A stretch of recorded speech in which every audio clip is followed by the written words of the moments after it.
तो हेलो दोस्तों, आप सब कैसे हैं। दोस्तों, आप सबके बीच में मैं फिर से आ चुका हूं बहुत ही ज़बरदस्त होली सॉन्ग लेकर। वो तो चलिए टाइम को बर्बाद न करते हुए मुखड़ा को शुरू करते हैं।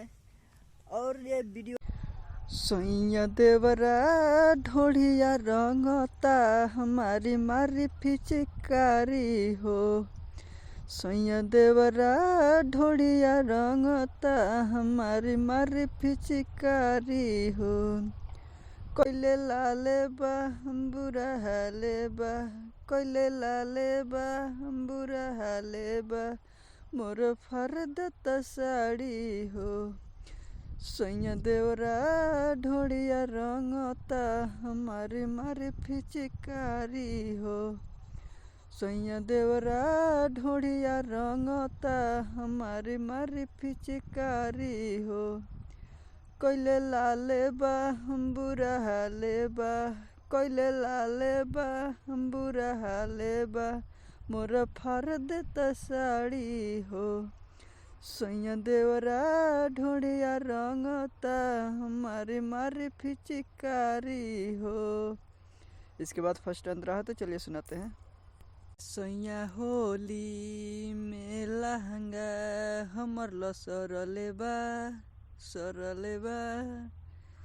अरे कलर मेरी चाई गड़ले बा, गड़ले बा। पुआ के कुआं में देवरा मुँह मरले बा, मुँह मरले बा। सैया होली में लहंगा हमर लसरले बा, सरले बा। अरे कलर मेरी चाई गड़ले बा, गड़ले बा। पुआ के कुआं में देवरा मुँह मरले बा, मुँह मरले बा। अरे कोइले तैयारी बा मोट फिचिकारी बादी केतना गारी हो। सैया देवरा ढोड़िया रंगता मारी मारी फिचकारी हो। सैया देवरा ढोड़िया रंगता हमारी मारी फिचकारी हो। इसके बाद लास्ट अंतरा है, तो चलिए सुनाते हैं।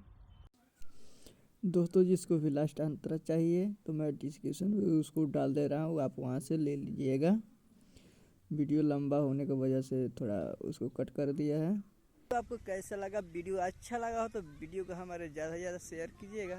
हमारे चैनल पर नए हैं तो चैनल को सब्सक्राइब जरूर कीजिएगा। ओके, मिलते हैं फिर नेक्स्ट वीडियो में, तब के लिए बाय बाय।